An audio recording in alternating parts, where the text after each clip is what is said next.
जय हिंद दोस्तों, स्वागत है आप सभी लोगों का आपके अपने YouTube channel BK super trick में। आज की वीडियो में हम सीखने वाले हैं कक्षा 10 मैथ का एक बेहद ही इंपॉर्टेंट सवाल जो कि कई बार बोर्ड एग्जाम में पूछा गया है। यह द्विघात समीकरण से है, तो इस टाइप के कई प्रश्न अंक बदल के भी बोर्ड एग्जाम में पूछे जाते हैं। यह बेहद ही इंपॉर्टेंट क्वेश्चन है, इसलिए आखिरी तक आप जरूर बने रहिएगा। तो चलिए सवाल को पढ़ते हैं, उसको सॉल्व करते हैं। कह रहा है कि दो व्यक्तियों की मासिक आय का अनुपात क्रमशः 9:7। दो व्यक्ति हैं, उनके मासिक माने महीने की जो आय है, आमदनी है, जितना वो कमाते हैं, उनकी आय का अनुपात जो है 9:7 है। फिर कह रहा है कि उनके मासिक व्यय माने खर्च का अनुपात कितना है, 4:3 है। माने जो खर्च वो करते हैं वह उनका अनुपात कितना है, 4:3, और जो कमाते हैं उनका अनुपात कितना है, 9:7। यदि प्रत्येक व्यक्ति महीने में कितना बचाता है, 2000 रुपए बचाता है, यानी यह दोनों व्यक्ति महीने में कितना बचा रहे हैं, 2000 रुपए बचा रहे हैं, तो उनकी मासिक आय ज्ञात कीजिए। यानी महीने में वो कितना कमा रहे हैं, इसी को हमें क्या करना है, ज्ञात करना है। तो एक चीज आपको हमेशा ध्यान रखना होगा इस टाइप के क्वेश्चन में कि चाहे मासिक आय और चाहे मासिक व्यय का जो अनुपात दिया रहे, उसी में आप एक्स वाई क्या कर देंगे, जोड़ देंगे, तो उनकी क्या हो जाएगी, आय हो जाएगी। जैसे आप लिखेंगे माना दोनों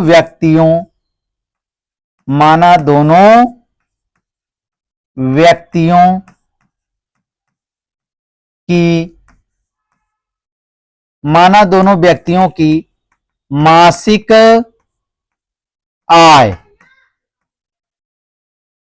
बराबर, या मासिक आय क्रमशः, अब देखिए इनका अनुपात कितना है, 9:7 है। तो अनुपात 9:7 है, तो मासिक आय क्रमशः कितना मान लेंगे, 9 में x को सटा देंगे, 9x, या पहले व्यक्ति की क्या हो जाएगी, मासिक आय हो जाएगी, और क्या हो जाएगा, 7x, या जो दूसरे व्यक्ति की मासिक आय हो जाएगी।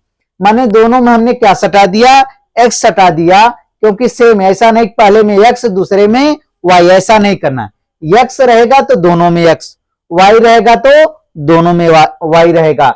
यह क्या है, आपका मासिक आय है, तो मासिक आय 9:7 है, तो इनका मासिक आय क्रमशः मान लिया गया, पहला 9x, दूसरा 7x। इसके बाद क्या करा कि उनके मासिक व्यय का अनुपात 4:3, तो लिखेंगे उनका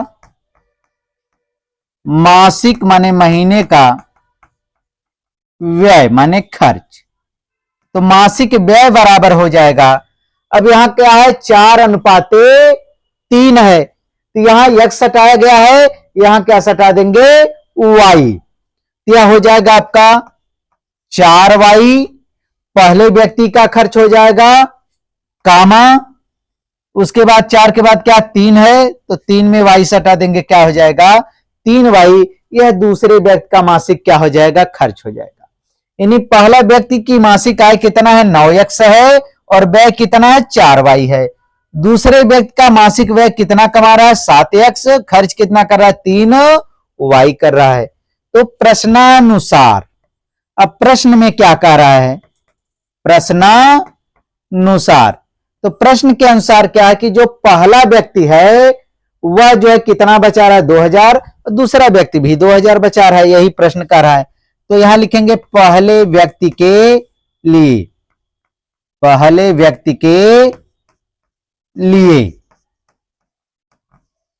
अब बचत जो होती है, व्यक्ति कितना कमा रहा है उसमें से जो खर्च कर रहा है उसको घटा देते हैं, क्या निकलेगी, बचत। तो पहला व्यक्ति कितना कमा रहा है, 9x, खर्च कितना कर रहा है, 4y, तो 9x माइनस 4y बराबर बचत उसकी कितनी है, 2000, जो कि सवाल में ही दिया गया है, तो 2000। यह हो जाएगा समीकरण नंबर 1। यह आपका क्या हो जाएगा, समीकरण नंबर 1। तो पहले व्यक्ति के लिए 9x कमा रहा है, 4y क्या कर रहा है, खर्च कर रहा है। तो 9x में से 4y घटाएंगे, कितना आया, 2000 आ गया। अब यहां लिखेंगे दूसरे व्यक्ति के लिए, दूसरे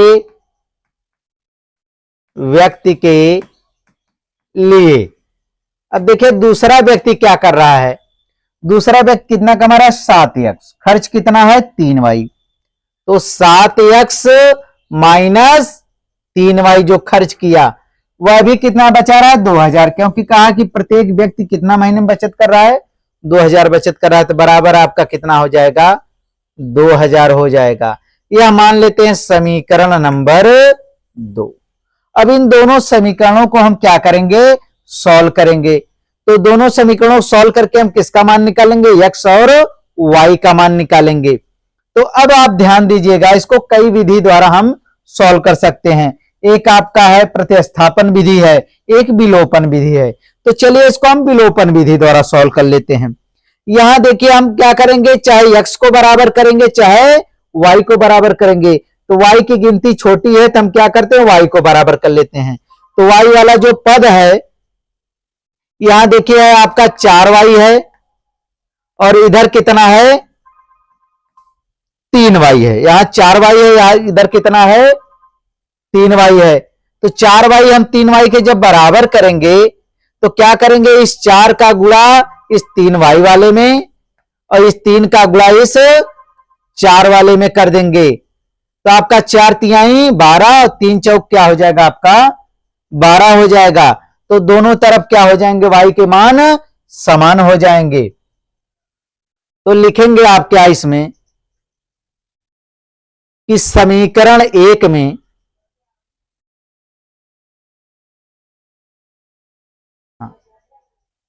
इसमें लिखा क्या जाएगा, ध्यान से आप समझिएगा कि समीकरण 1 में इसमें कितने का गुणा करना है, 3 का। समीकरण 1 में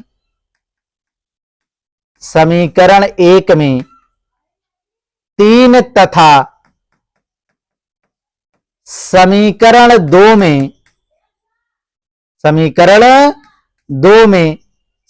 2 में कितने का गुणा करना है, 4 का। तभी y के पद क्या हो जाएंगे, बराबर हो जाएंगे। 4 का गुणा करने पर क्या कर देंगे, इसमें 4 का गुणा कर देंगे। चलिए अब आगे इसको देखते हैं। तो आपका देखिए समीकरण 1, पहले दोनों समीकरण यहां लिखे ले रहे हैं। पहला समीकरण 9x माइनस 4y बराबर 2000, यह आपका क्या है, पहला समीकरण है। दूसरा समीकरण क्या है आपका, 7x माइनस 3y बराबर 2000। तो आपका 7x माइनस 3y बराबर क्या है, 2000 है। यह आपका कौन सा समीकरण है, दूसरा। तो लिखा क्या गया है कि पहले समीकरण में किससे गुणा करना है, 3 से। तो पहला समीकरण आपका क्या है, 9x माइनस 4y बराबर क्या है, 2000 है।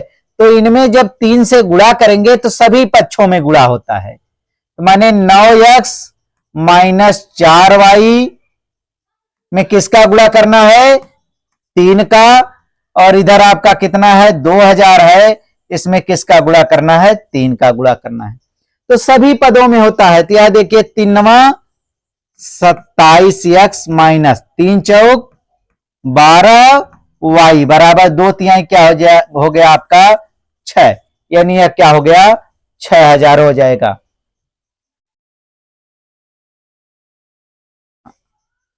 इसके बाद यह तो आपका हो गया, इसको हम मान लेते हैं समीकरण नंबर 3। गुणा करने के बाद समीकरण नंबर इसको क्या मान लेंगे, 3 मान लेंगे। इसके बाद समीकरण 2 में किसका गुणा करना है, 4 का। इस 4 का गुणा प्रत्येक पद में होगा। तो 4 सते 28 x। इसके बाद माइनस है तो माइनस 4 का गुणा 3y में 4 तिहाई 12y बराबर 4 का गुणा 2000 में हो जाएगा, 4 दूना 8, यानी क्या 1000 हो गया, 8000 हो जाएगा। इसको मान लेते हैं समीकरण नंबर 4। अब हम इसमें कौन सी विधि लगाते हैं? विलोपन विधि लगा दे रहे हैं। यह देखिए नीचे वाला 28x ज्यादा है, 27x कम है, तो समीकरण 4 से समीकरण 3 को क्या कर देंगे? घटा देंगे। तो लिखेंगे समीकरण 4 से समीकरण 3 को घटाने पर, तो समीकरण 4 से समीकरण 3 को क्या करेंगे? घटा देंगे। तो घटाने का रूल क्या होता है? बायां पक्ष से बायां पक्ष घटता है, दायां पक्ष से दायां पक्ष। हम 4 से 3 को घटा रहे हैं, 3 से 4 को भी घटाते तो भी उतना ही आएगा, बस माइनस का लफड़ा होगा, फिर भी क्या आएगा? सेम ही आएगा। तो किसी घटा सकते हैं, तो हम आसानी के लिए हम 4 से किसको घटा दिए? 3 को। तो बायां पक्ष कितना है? 28x, 28x माइनस 12y, और इधर क्या है आपका? हाँ, घटाना किसको है इसमें? 27x माइनस 12y को।